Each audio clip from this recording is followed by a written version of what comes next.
The torchlight flickered against the wet stone walls of a Paris dungeon, shadows crawling like insects over the damp masonry. Somewhere in the dark, a man screamed a sound, not of rage, but of hunger. It was the kind of cry that strips the air of its warmth, a sound more beast than human. Guards who had spent years around blood and death swore later that it was unlike anything they had ever heard. They said it was the sound of a king's curse, trapped inside the body of a man who could no longer be called a man at all. France in the 16th century was a land of famine and fire. The Black Death had already hollowed its villages like rotten fruit. The endless wars with Spain drained the treasury, leaving common peasants gnawing on bark, on roots, on rats pulled from the filth of Paris sewers. And into this world was born a boy named Charles, one destined for a throne, yet chained forever to whispers of darkness. He would be remembered not as a monarch of glory or mercy, but as something far more grotesque, the Cannibal King. Legends say that it began with the body of a child, a noble's son, dead from plague, laid in a shallow grave. At night the corpse was disturbed, teeth marks carved into the grey flesh. Servants told their masters what they had seen, but no one dared to believe it. And yet, the rumor spread Charles had been there, pale as the moon, his lips stained red.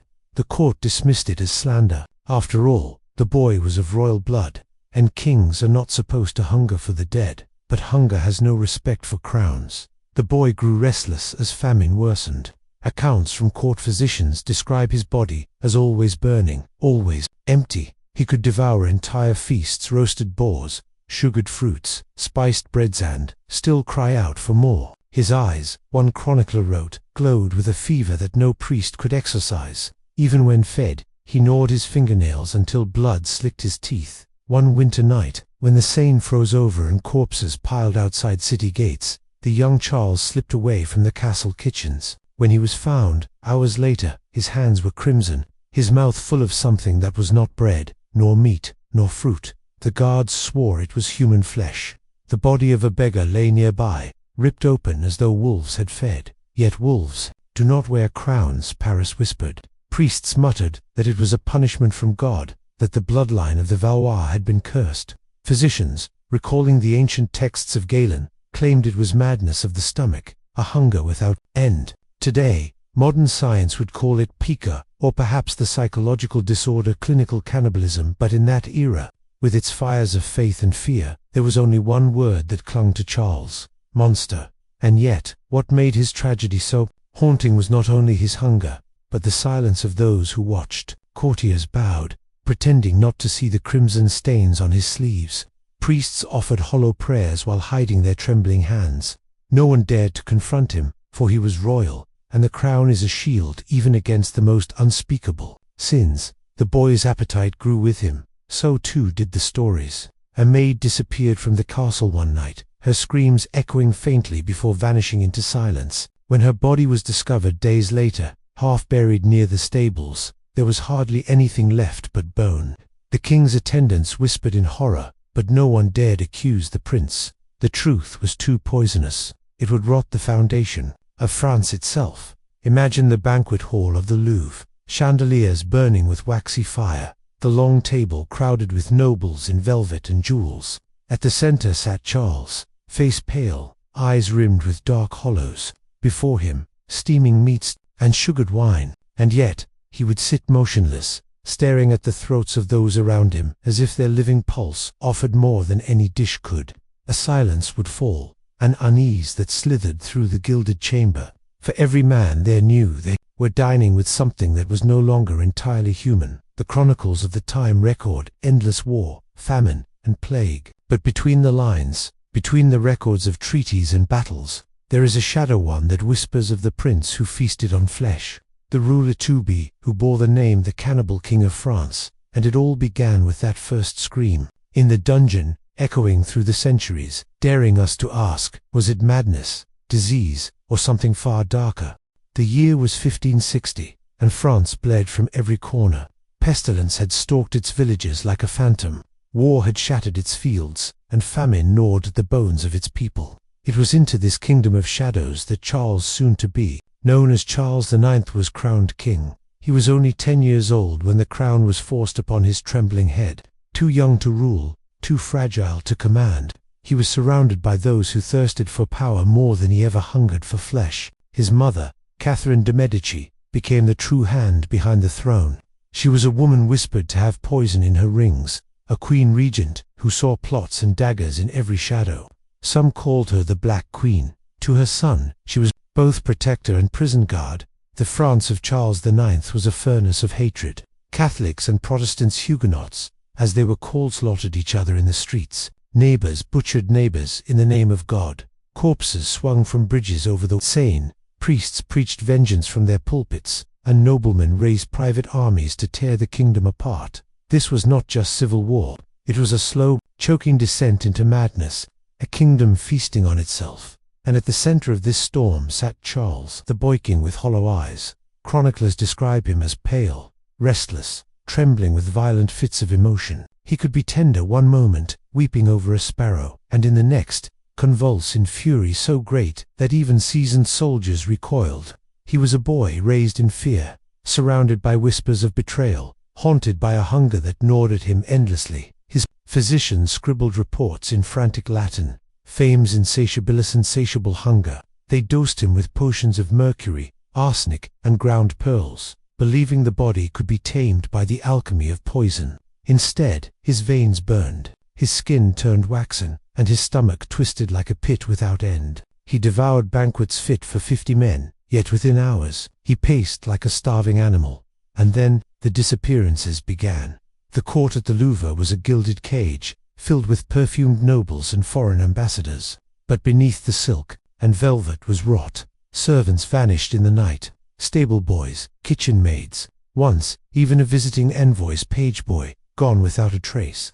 Officially, these were blamed on the chaos of civil war outside Paris's gates, but behind closed doors, courtiers whispered of something else, that the boy king's hunger was no longer confined to banquets. One terrified page, in a confession recorded years later, claimed he had seen the king in the candlelit halls after midnight.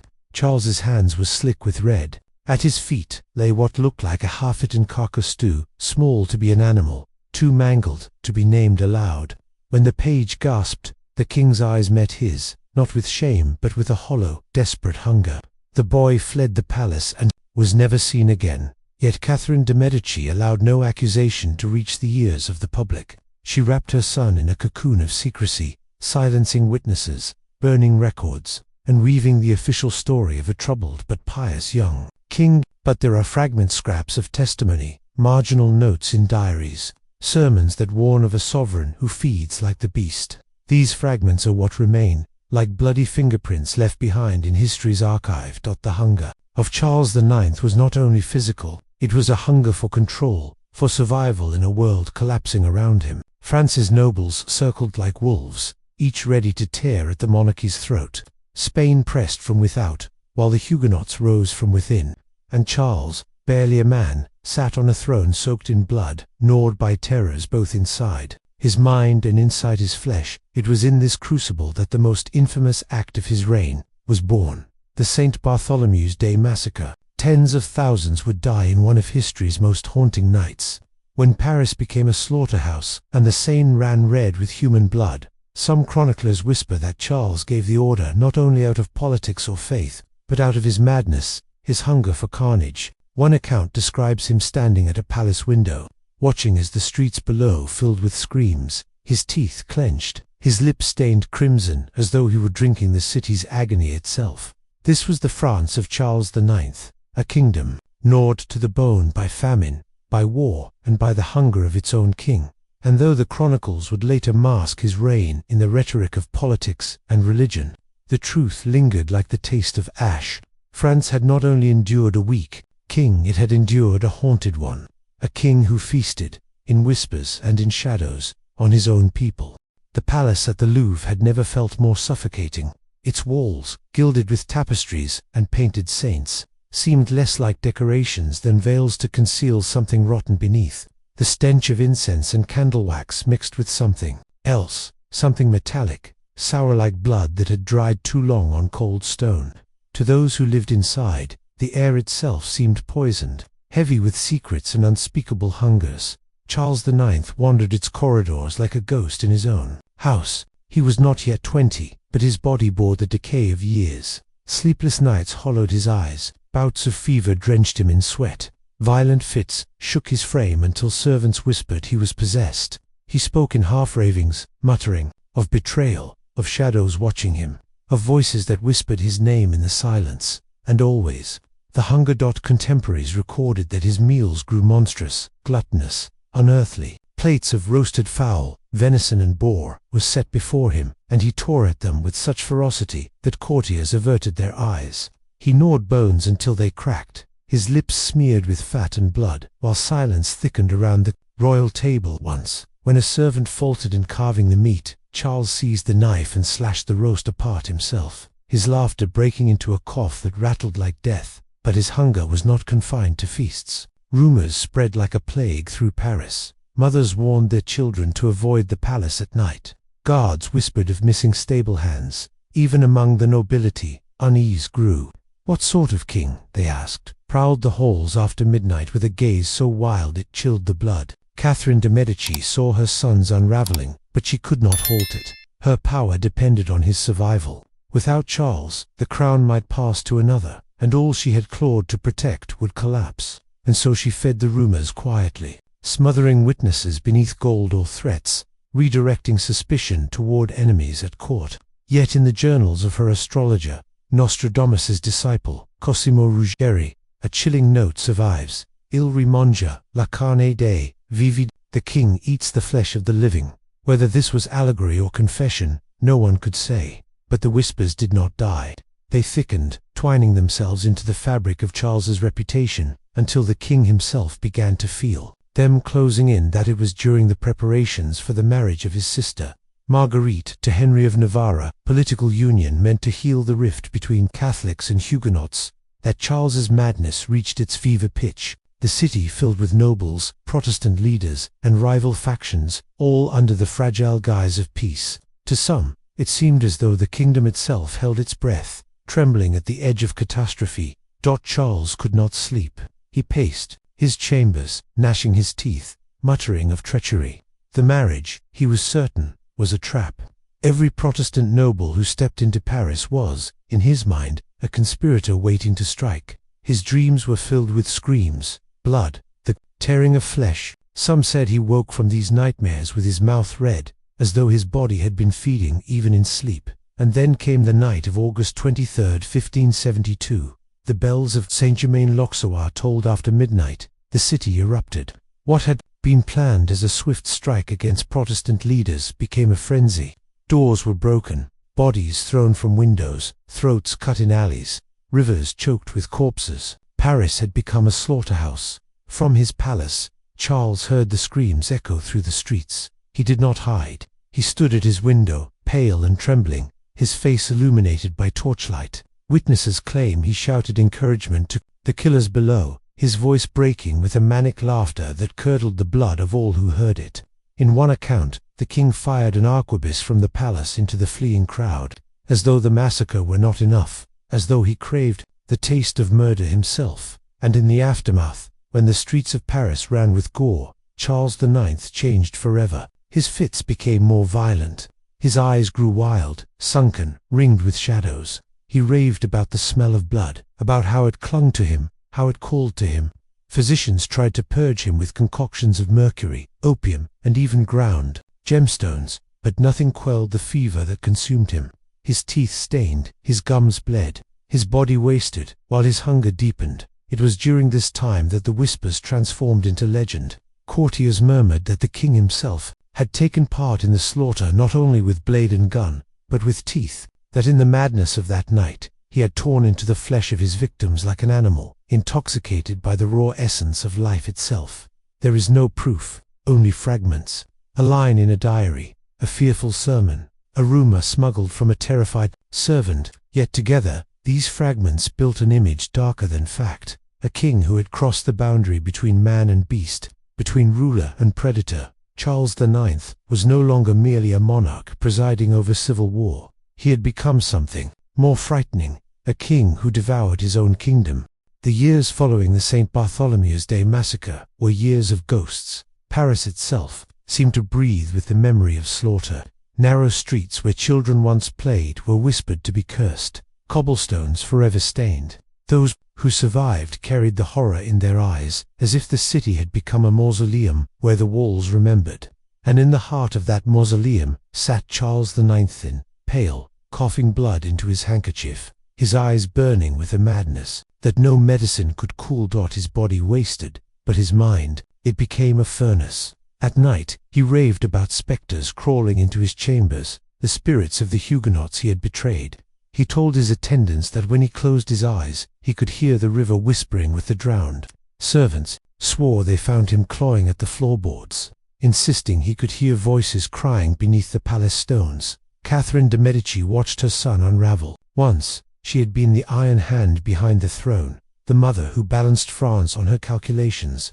But now, even she could not deny the transformation of her boy into something monstrous. Physicians came and went, some bearing leeches, others mercury potions, still others prayers muttered over relics, but nothing worked. Charles bled from his nose and gums, his skin mottled with bruises, and always the hunger. It had become an open secret in the court. The king's appetite was no longer merely excessive, it was grotesque. Dishes of meat were brought into his chambers at all hours. He chewed until his jaw ached, until bones cracked and marrow dripped onto his hands. Witnesses whispered that he seemed most alive when blood ran down his chin. One Italian diplomat recorded in a private letter, "He eats as though flesh is all that binds him to this world, as though if he stops, he will vanish." But the feasting was never enough. Rumors seeped beyond the palace walls, rumors of disappearances. A laundress who had been called to the palace was never seen again. A groom in the royal stables vanished without explanation. Guards whispered of screams echoing through the corridors at night, muffled too quickly. Catherine silenced the talk with bribes and threats, but the legend grew stronger than her power. The people began to call him not Charles, not even the Bloody, but something darker, the Cannibal King. Whether true or not, the title clung to him like a curse. In the pamphlets and satirical woodcuts of the time, his image was distorted, fangs protruding, jaw unhinged, feasting upon his own subjects. To Protestants, he became the embodiment of Catholic tyranny, a devourer of men. To Catholics, he was a living warning of divine judgment, proof that the massacre had poisoned even the king himself, and Charles, whether from fever, guilt, or madness, began to believe it. He confessed to his physician Ambroise Père that he was damned, that the smell of blood followed him everywhere. In one letter, still preserved in the Bibliothèque Nationale de France, he wrote trembling words to his mother, "Who will save me, Madame? I see their faces when I wake. I taste their blood in my throat. God himself has abandoned me." By 1573, the once proud king was a ruin. His coughs racked his chest until he spat red onto linen, his frame so wasted that courtiers whispered he was more corpse than sovereign. But even as his body disintegrated, his paranoia sharpened. He demanded that the palace gates be bolted at night, that his guards watch not for assassins but for the shadows that come to drink with me. His decline was witnessed most tragically by his young queen, Elizabeth of Austria. Married to him at only 14, she became both nurse and prisoner to a man unraveling before her eyes. Letters from her ladies-in-waiting describe her terror. Nights when Charles would lurch awake, seize her wrist with a grip like iron, and press his lips to her skin as though testing the pulse beneath. The palace, once the jewel of France, had become a house of fear. Courtiers avoided the king's presence. Servants crossed themselves when passing his door. And still, the whispers grew, that Charles IX, son of France, anointed by God, had crossed into something no longer human. By the spring of 1574, his reign was crumbling. The Protestants rallied in revolt. Foreign powers mocked the sickly monarch. Even his own allies questioned his sanity. Yet inside the Louvre, the greater war was not political, it was within the king himself. His body, racked by tuberculosis, fought against the hunger that burned from within, and one night, as the bells of Paris tolled in the distance, he rose from his bed, delirious with fever. Witnesses claimed he staggered into the corridors, his nightshirt stained with sweat and blood, calling out, "Bring me meat, bring me blood, for I am king, and the king must feed." Those were the last months of Charles IX. The Cannibal King had nearly devoured himself. The spring of 1574 smelled of rot, Not just in Paris, where the plague had flared once again in its poorer quarters, but inside the walls of the Louvre itself. The king's chambers had become a place no servant dared linger, a room where the air hung thick with the sour stench of sweat, sickness, and blood-soaked linens. The once mighty Charles IX lay upon a bed of velvet that had faded from regal crimson to a sickly brown, his body little more than bone beneath skin stretched taut and spotted with bruises. But though his body withered, his mind clung to life. With a grotesque ferocity, his fits grew worse. Courtiers described nights when the king would rise screaming, raving at invisible figures who pressed in around him. He clawed at the curtains, insisting they hid the faces of murdered Protestants. At times, he shrieked for weapons, convinced assassins were creeping through the dark. At others, he muttered prayers, blood bubbling from his lips, as he begged God or the devil to give him one more taste of flesh. The court physician Ambroise Père, famed across Europe for his skill, confessed in his private notes that he had never seen a man so tormented.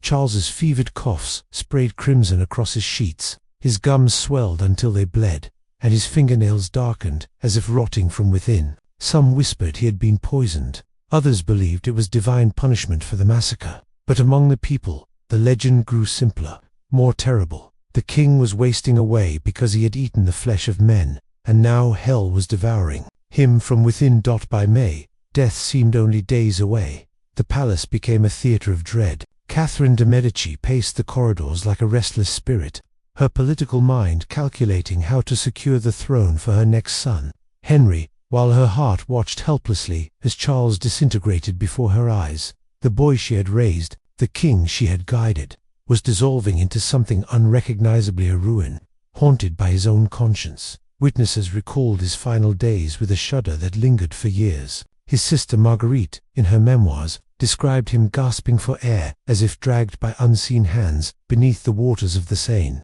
His wife, Elizabeth of Austria, wrote letters trembling with sorrow, describing a husband who no longer spoke her name but instead whispered of phantoms. "They are here," he told her one night, his eyes glassy and fixed upon the ceiling. "They bite at my heart. They wait for me to join them." And then there were the darker tales. Some said that in his last delirium, Charles demanded bowls of raw meat beside his bed, clawing at it with bloodied hands, gnashing its sinew with teeth already loosened by decay. Others claimed he turned on his attendants, seizing wrists and biting down with animal hunger until they wrenched themselves free. The truth is clouded by rumor, by propaganda, by the need to paint him as more beast than man. But even the most skeptical chroniclers admit that something unholy seemed to grip the dying king. On May 30th, 1574, the Cannibal King breathed his last. He was only 20-3. The bells of Notre Dame tolled heavy that morning, their sound roaring through the city like the voice of judgment. Courtiers gathered around his bed, watching his chest rise and fall in shallow rattles, until, at last, there was silence. His face, once sharp and pale with fever, slackened into a strange, almost childlike stillness. But those present swore that his lips remained stained red, as though even death could not erase the hunger that had consumed him. France exhaled, but not with relief. His death left the kingdom teetering on the edge of chaos. His brother Henry, far away in Poland, was summoned home to inherit a throne soaked in blood. Catherine de' Medici, the Black Widow of French politics, remained to weave her power, and the people whispered of their king, not with mourning, but with a shiver, for in the taverns of Paris, in the sermons of Protestants abroad, and in the pamphlets printed across Europe, the story of Charles IX twisted into legend. He was no longer merely the monarch who ordered the massacre. He was the king who devoured his own people, the monarch whose body rotted because his soul was damned, the Cannibal King, a name that history would never fully shake. And in the dark, in the silence of the tomb, perhaps Charles himself heard it, still whispered by the shades of those who perished, echoing like the tolling of a bell, condemning him for eternity. The Seine flowed black beneath the moon, its waters, thick with centuries of silt and secrets, moved silently past the bridges where corpses once dangled in the summer of slaughter. The city had changed, kings had died, thrones had shifted, wars had flared and faded, but the river remembered. Always the river remembered. It was here, in the dark reflection of the water, that whispers of the Cannibal King lived on.